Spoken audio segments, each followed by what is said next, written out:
लिए परमात्मा बार बार प्रार्थना करते हैं कि संत मिलन को चालियो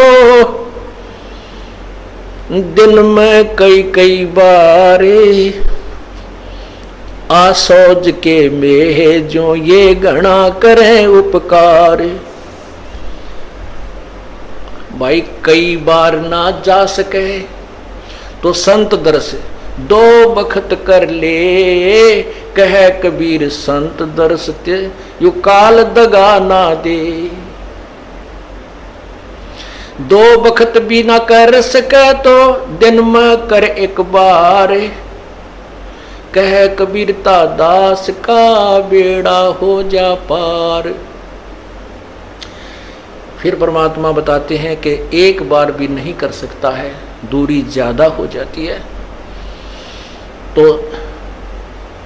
कहते हैं सप्ताह में एक बार अवश्य कोशिश कराने की।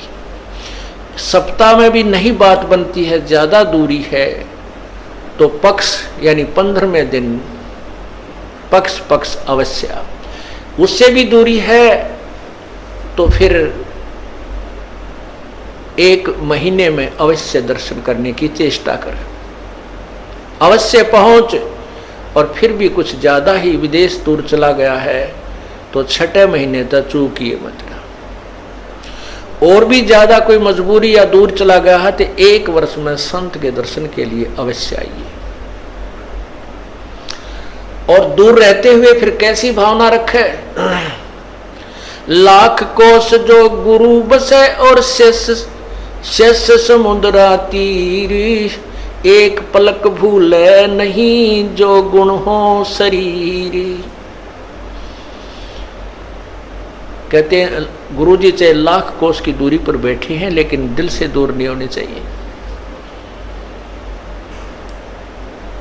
तो 1 साल में कोस अवश्य पहुंचना चाहिए। अब यहां भक्तों के शंका आती है कि गुरुजी अब 1.25 वर्ष तक अज्ञात रहे, दर्शन नहीं हो सके तो क्या हमारे ऊपर क्या हमारा जो नाम तो फिर खंड नहीं हो गया है? ऐसा कुछ नहीं है।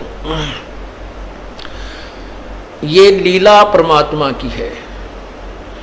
जैसे कोई एक्सीडेंट हो जाता है और वही उसमें टांग टूट जा, प्लास्टर बांधे रहना पड़ता है और चारपाई पे लेटा पड़ा रहना होता है। लेकिन जब ठीक हो जाए, जब थोड़ा ही पड़ा रहना है, फिर तो काम करे, घूमे, फिर अपने सारे कार्य सुचारू करे। तो ये कोई लीला है परमात्मा की, इनमें ऐसा कोई दोष नहीं आता। क्योंकि आप तो रो रहे थे, आप गुरु जी से दूर नहीं थे, आपकी आत्मा तड़फ रही थी। और उन नादान लोगों ने स्वयं भी पाप कमा लिया जिन्हें हमारा विरोध करके ये ऐसा झूठा केस बनाकर परमात्मा के कुत्तों को सजा उन्होंने हमारे को प्रताड़नाएं दी है, जेल में डाला। अब मुझे इस बात का डर है कि उन गेला के बनेगी। इतनी आत्मा रुआ रखी है उन्होंने, उनकी हाय पाड़ कर दर देगी, उनके मनमाने कई पीढ़ियों तक का नाश कर देगी। हम किसी को दुर्शीष नहीं दे रहे, लेकिन उनके किए हुए कर्मों का प्रतिफल बता रहे हैं। ऐसी बिरान माटी होंगी उन लोगों की, कुत्ते बनेंगे, कीड़े पड़ेंगे, खाज लगा करेगी, टांग टूटेंगी। ये मुख्य दोषी वो लोग हैं जो स्वार्थवश जनता को गुमराह करके और संतों का विरोध कराते हैं। लेकिन दोष उनको भी लगेगा जिन्होंने पाखंडियों की बात बिना देखे सुने मान ली। तो पुण्यात्मा उसमें दोष नहीं, तो आपकी तो अधिक कर्म बने हैं, आप हृदय से रोए हो। जैसे धर्मदास जी को परमात्मा ने 6 महीने तक तड़पाया था, उसके अंदर की कसक देखने के लिए और बनाने के लिए।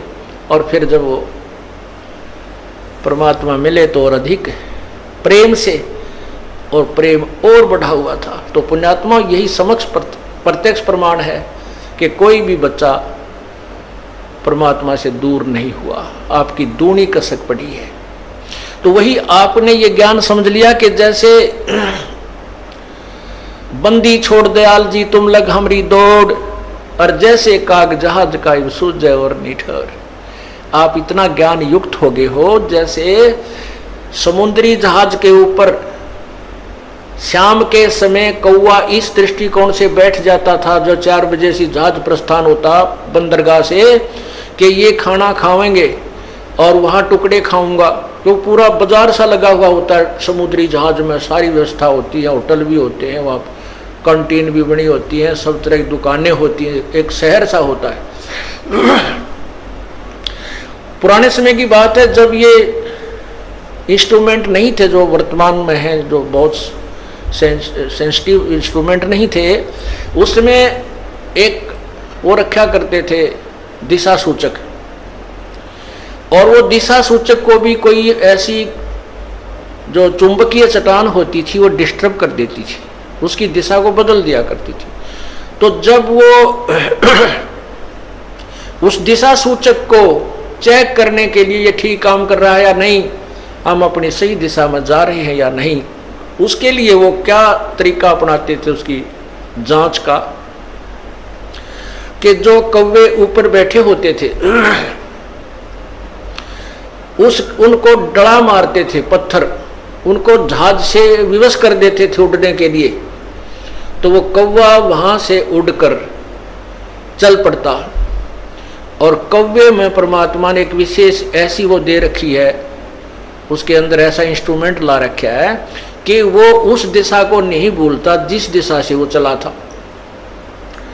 वो ये ख्याल रखता है कि मान ले ये मुझे यहाँ से धक्के मारेंगे तो मैं फिर उस दिशा में अपने घर की तरफ चल पड़ूंगा। वो आखिर रात्रि में भी उसी चिंता में उस दिशा को भूलता नहीं।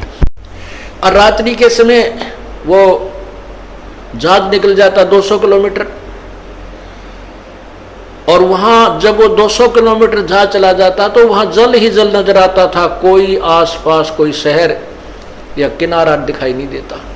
तो वो काग उड़ता है वहां से, वो कौवा उड़कर चल पड़ता है अपनी उसी दिशा में जिस दिशा से वो जहाज चला था। अब कौवा तो उड़ रहा है, तो वो जहाज वाले अपने दिशा सूचक को चेक कर लेते थे, ये सही है, हम सही दिशा में चल रहे या नहीं। उधर से वो कौवा जाता है 10 किलोमीटर 20 किलोमीटर, फिर आगे देखा कि तो बैठने जगह कोई नहीं, वो फिर मुड़कर देखता है कि उसको वो जहाज ही दिखाई देता अपने प्राण बचाने के लिए। वापस आकर के उस जहाज पर ही विश्राम पाता है। तो पुण्यात्माओं, जब आप इस ज्ञान से पूर्ण परिचित हो जाओगे, उस समय आपको इस सतलोक आश्रम क्रोथा और बरवाला और इस दास के अतिरिक्त और कबीर परमात्मा के अतिरिक्त तुम्हें कोई स्थान दिखाई नहीं देगा। सब डूबने का होगा, पैर रखते ही डूबने का होगा, क्योंकि चाहे कितने प्यारे और कितने ही नेक भाई बहन रिश्तेदार हैं, वो तो इसी समय में हमारे साथ रहेंगे। आगे ना जाने अपने संस्कार वो कहाँ जाएंगे, वो हम कहाँ जाएंगे, ना जाने कि तो पशु बनेगा, कोई पक्षी बनेगा, कोई जानवर बनेगा। हो सकता है किसी पुण्यात्मा को मनुष्य विशेष रह रहा है, वो भी मिल सकता है।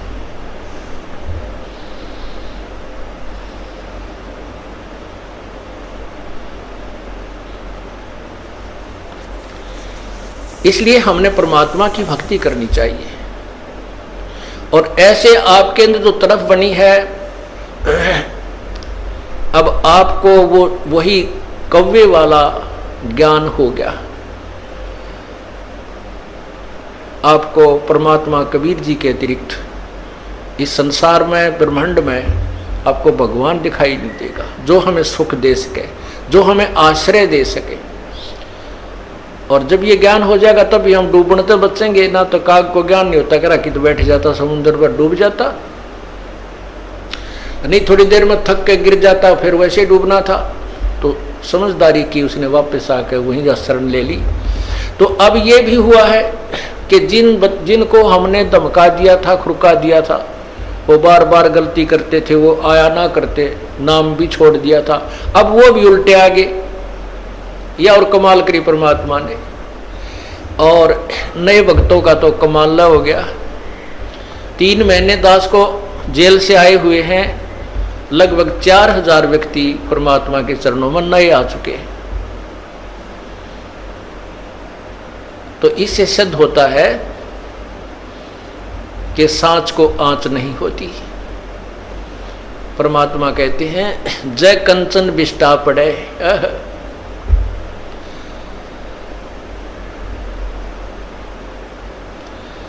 तो घटे नता का मोल। समझदार व्यक्ति तो जैसे सोना है, और सोना टट्टी में भी पड़ा ना, कितना टट्टी में राछी डड़ी हो इतनी सारी, चाहे इतना पड़ा हो, कोई ना छोड़े, जब बैठा कर धो कर मांझ कर गोज मंगा लेकर और दौड़ लेगा कि देखो देख ना ले।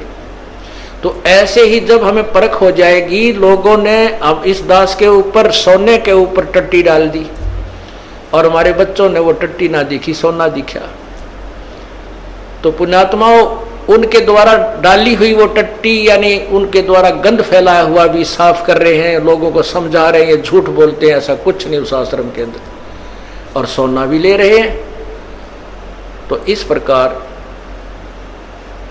परमात्मा जिसके साथ है उसका कोई कुछ नहीं बिगाड़ सकता, नहीं तो फिर भगवान का नाम में मिट जाएगा इस पृथ्वी पर से, राम नाम की कोई चीज नहीं रहेगी।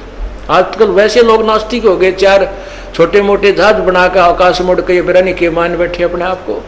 अगर 2-4 वर्ष परमात्मा बूंद ना गिरे, वर्षा ना करे, काल पड़ जाए, ये जहाज और इंस्ट्रूमेंट ये सकाई ले बुड़क पड़े पड़े जरा इनके, इनमें कोई बैठनिया नहीं पावे, न देखनिया नहीं पावे, और भगवान को भूल गए। यही कारण है कि हम भगवान की महिमा से अपरिचित हो गए।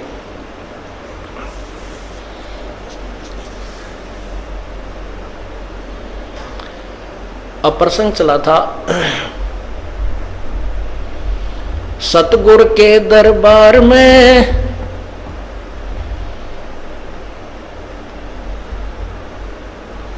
जाइयो बारंबार, वो भूली वस्तु लखा देवे हैं सतगुरु दातारे। ये जो चीज हम भूल रहे थे भगवान की भक्ति, और भक्ति भी यथार्थ, उस ज्ञान को वो संत फिर दोबारा हमारे हृदय में प्रवेश कर देते, ऐसे दातार हैं।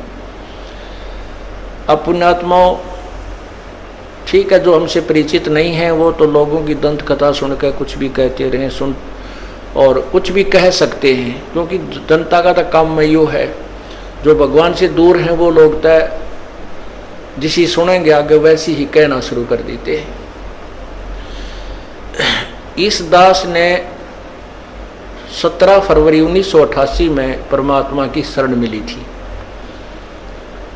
और उस दिन के बाद 6 वर्ष 1994 तक दास ने जेई की पद पर सर्विस की। काम करते, अपनी ड्यूटी करते करते भी हम भक्ति करते हैं, हमारा रूल यही है, काम भी करो भगवान ना भूलो, बुराई छोड़ दो।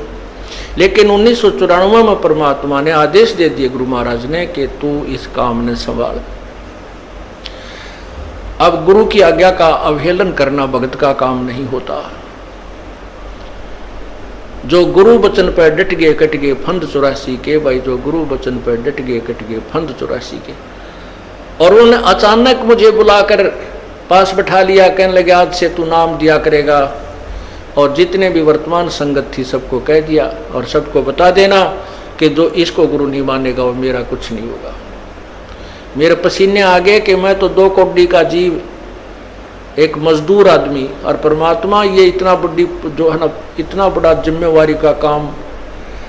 और उनके पुराने पुराने भक्त निरे थे, लाल कपड़े पहन कर बाबा जी भी बन रहे थे, उनके साथ रहा करते, उनको सबको निकाल दिया था उनकी त्रुटियां देख देख कर। हमने नहीं पता था कि हो रहा है, क्या इनका मालिक का उद्देश्य है। जब वो 104-5 साल की उम्र थी उस महापुरुष की, हमारे पूज्य गुरुदेव की, और कहा मैं तेरे साथ रहूंगा। और तीसरा शब्द एक दिन कहा था कि रामपाल तेरे सब बराबर संसार में संत नहीं होगा, पूरे विश्व में तेरे बराबर संत नहीं होगा। अब इस दास का और संत का के मेल था। हम तो भगत थे, दास थे, भगवान की भक्ति करते थे, अपनी नौकरी भी करते थे, बच्चे भी पालते थे। अब कहते हैं साध वचन पलटे नहीं, चाहे पलट जावे ब्रह्मांड, उनका वचन नहीं पलट सकता, उन्हें जो कह दिया सो कह दिया। तो वही ये फल गया। नहीं हमारी तो घर के ना सुने थे, शुरू में अकेला नाम ले रहा था, बालक भी तो बालक छोटे थे, वो तो घर जैसे कहूँ था मान जाए थे, उनकी माँ नहीं माने, फिर मेरे माता पिता नहीं माने, अगले भाई पुरानी लाग कुकर छोड़ना, बड़े साके में पाया। फिर परमात्मा से अर्ज करी, धीरे धीरे वो समझन लागे, ना सुनते तो भी बोले जानता बावड़े की तरह। तो धीरे क्यों कान न कैसे बंद करेंगे वहाँ बैठे हुए। तो ये ऐसा निर्मल ज्ञान है, एक बार अंदर गया सुबह कैसी सिरंज है, जानते काम करेगी दवाई। तो धीरे धीरे कान के माध्यम से ये दवाई भेजी जाती है। और आज देख लो, रंग ला दिया परमात्मा ने। उस परम पिता पूज्य गुरुदेव जी की शब्द शक्ति से सब काम चल रहा है। और कबीर परमेश्वर हमारे सिर पर रहते।